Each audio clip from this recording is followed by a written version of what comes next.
I never expected a simple dinner invitation to turn into a moment that would define how my family saw me. The tension had already been building for years, but I'd always tried to ignore it. My sister, Janet, had a way of making everything about herself. She wore her success like a crown and waved it in everyone's face, especially mine. It didn't matter that I had quietly worked hard all my life. Because I wasn't loud about my achievements, she assumed I had none. When she called me last week, her voice was dripping with false cheer. "We're having a little get-together," she said. "You should come. Everyone will be there. Even David is flying in." David, her only son, a commercial pilot, the golden boy of the family. I was happy to hear he was coming. I'd always had a soft spot for the kid, and he'd always treated me with warmth.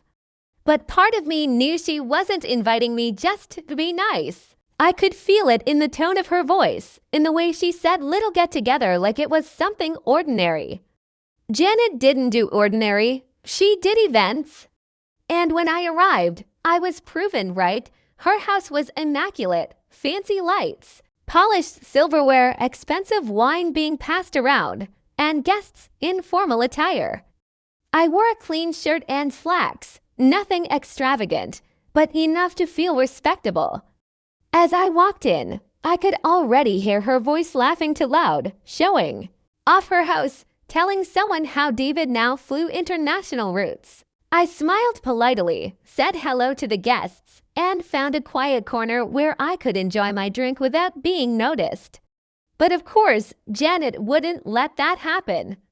She called out to me, waving dramatically like I was some lost puppy. "Oh, there he is, the elusive little brother." Everyone turned. "Come, everyone, meet my brother. He's the one I told you about." She was smiling, but her eyes held that familiar mocking glint. I walked over slowly, dreading what was to come.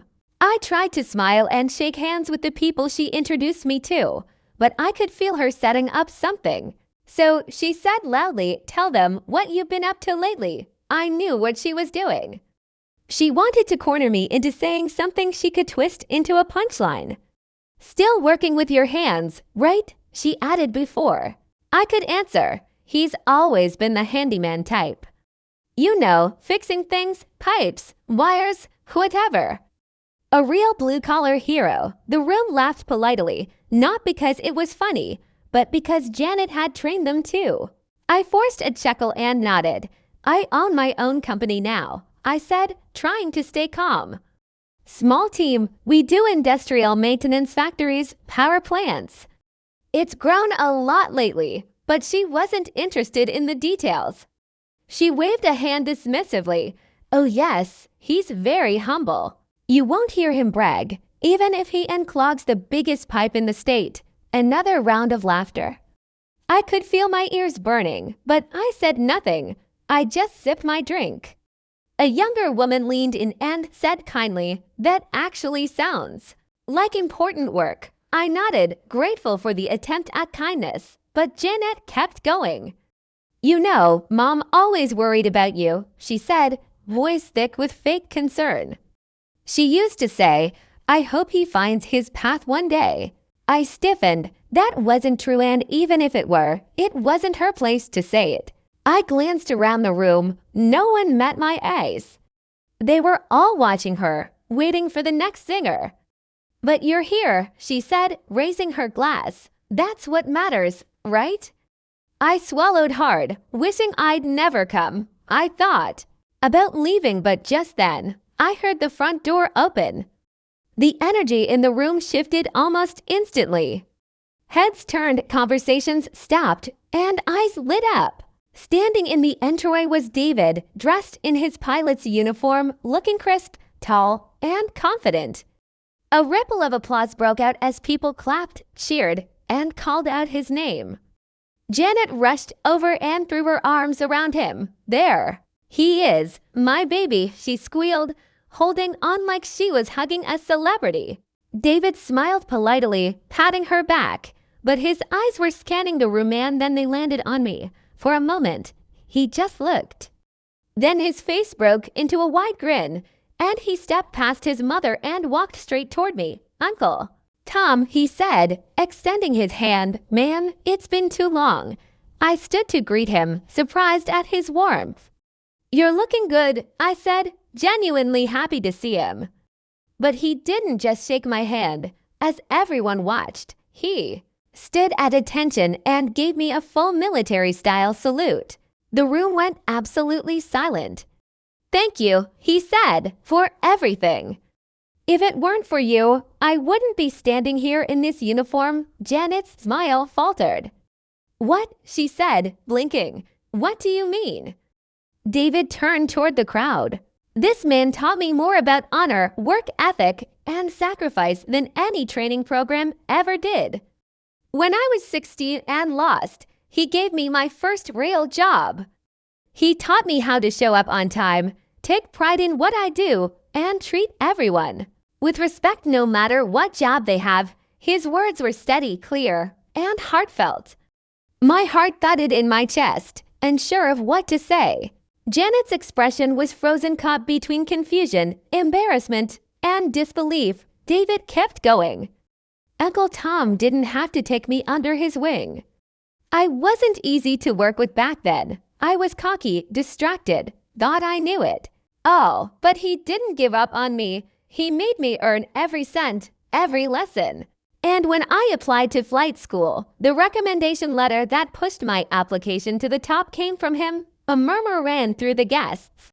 I could see the expressions shifting, some surprised, others nodding slowly. Janet's grip on her wine glass tightened. "I didn't know that," she said quietly. David looked at her, not unkindly, but firmly. "You didn't ask." He turned back to me. "I wanted to say this in front of everyone, because too often, people like you don't get the recognition they deserve. You've always worked behind the scenes, quietly, steadily, but you changed my life. And I owe you everything." I felt my throat tighten. Around the room, people were no longer laughing. Some looked ashamed, others impressed. A few started to clap softly at first, then louder, until the room echoed with it. Janet was stunned into silence. She opened her mouth as if to speak, but then closed it. I looked around, still trying to process what had just happened. In 1 minute, her carefully constructed narrative had collapsed. The man she'd ridiculed had just been publicly honored by the very person she bragged about. I didn't say much, just nodded and put a hand on David's shoulder. "You did the work, kid," I said. "I just gave you a place to start." After that, the tone of the evening shifted entirely. Conversations took a different turn. People who had ignored me earlier now came over, asked about my company, showed genuine interest. One older gentleman even asked for my business card, saying he had contacts in industrial sectors who could use reliable maintenance work. Janet stayed quiet for most of it, sipping her wine, occasionally forcing a smile, but clearly wrestling with the realization that she had underestimated me in front of everyone and it had backfired. David stayed by my side for much of the evening, telling me about his recent flights, asking how I was doing. "You know," he said at one point, "I never forgot those early mornings when you made me show up on time, no excuses, or the way you never raised your voice, even when I messed up. You taught me what real strength looks like." I didn't know how to respond to that. I was never the type to seek praise. I just believed in doing what was right. But in that moment, I realized that sometimes doing the right thing quietly can echo louder than any speech. As the night wore on, I noticed more people engaging me in meaningful conversations, not because they pitied me, but because they genuinely respected me. Janet tried to steer conversations back to herself occasionally, but the magic was gone. The room no longer revolved around her. That spotlight had shifted, and for the first time in a long time, I didn't feel like the invisible one. As the evening began to wind down, I found myself standing out on the back patio, needing some air. The stars were just beginning to show, and the buzz from the party had dulled into a soft hum inside the house. I leaned against the railing, sipping a fresh glass of water, when I heard footsteps behind me. It was Janet, She wasn't smiling this time, not even faking it. Her face was tight, like she was still trying to figure out how the night had slipped from her control. She stood next to me for a moment in silence before finally speaking. "I didn't know he felt that way about you." Her voice was small, quiet. I shrugged slightly. I never asked for praise. He was just a kid who needed someone to believe in him. That's all I ever tried to do. She looked out into the yard, not meeting my eyes. I always believed I had the answers. That if someone wasn't loud or flashy about their success, it meant they weren't successful. But tonight, she trailed off. I didn't reply. The silence between us wasn't hostile, it was reflective. She turned to me finally. "I'm sorry. I didn't mean to make fun of you. I didn't realize how much you've done, or how much it meant to him, or how much it would mean to others." I studied her for a moment. It was the closest I'd ever come to hearing her admit she was wrong. I gave her a small nod. "It's okay, Janet. We all have blind spots tonight." Just cleared a few up. She laughed softly, a genuine laugh this time, no bitterness. "Yeah, it sure did." Then she turned and headed back inside. I stood there for another few minutes, letting the night breeze cool the remnants of old wounds that had just started to heal. The next morning, I woke up to several messages on my phone, some from guests I barely remembered speaking to. They said things like, "It was a pleasure meeting you," or "Your story inspired me," or even "I'd never thought about how much work goes on behind the scenes in industries like yours." A few had passed my contact to potential clients. I stared at the screen for a while, thinking about how one evening could change so much. I didn't need validation from others, but it felt good to be seen, to be recognized for the years of quiet dedication. Later that day, I got a call from David. "Hey," he said, his voice as calm and warm as always. "Just wanted to check in. I hope I didn't embarrass you last night." I chuckled. "Embarrass me? Kid, you gave me the greatest gift I didn't know I needed." He laughed. "Well, you earned it." And I meant every word. We talked for a while about his next assignment, about my company's new contracts, about life. Before hanging up, he said, "You know, I've met generals, CEOs, professors, but very few men have impacted me the way you have. I'll always carry that with me." I hung up, sat quietly for a moment, and realized something. For years, I had walked through life assuming no one noticed, that the respect I gave others would never be returned. But that night proved me wrong. Respect earned silently can return thunderously at the right time, in the most unexpected way.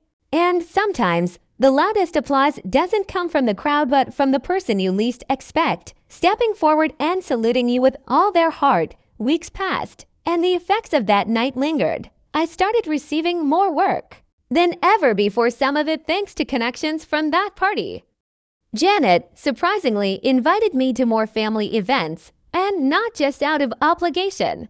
There was a different tone in her voice now, less competitive, more curious.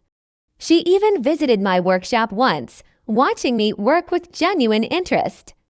"This is impressive," she'd said, running her hand along a complex pipe system we were installing for a major manufacturer. "I didn't realize how technical this stuff is." I nodded. "It's not glamorous, but it keeps entire industries running." She nodded slowly. "You know, I'm proud of you." I smiled, a small but meaningful moment for both of us. Our relationship didn't become perfect overnight, but that night had cracked something open, a layer of misunderstanding that had built over the years. And as for David, we stayed in touch more often. He'd send pictures from different countries, even brought a couple of his fellow pilots to visit my workshop one afternoon. "This is the guy I've told you about," he said to them. "He built everything from the ground up." They looked around, impressed. "This is real work," one of them said, and I just smiled. Not long after, I was invited to speak at a local school about trades and the value of skilled labor. I stood before a group of teenagers, most unsure of their futures, and told them that success doesn't always wear a suit or drive a sports car. Sometimes it wears a worn-out uniform, carries a toolbox, and leaves behind a legacy not of fame, but of impact. And sometimes, just sometimes, the ones who salute you the loudest are those who finally saw the truth beneath all the noise.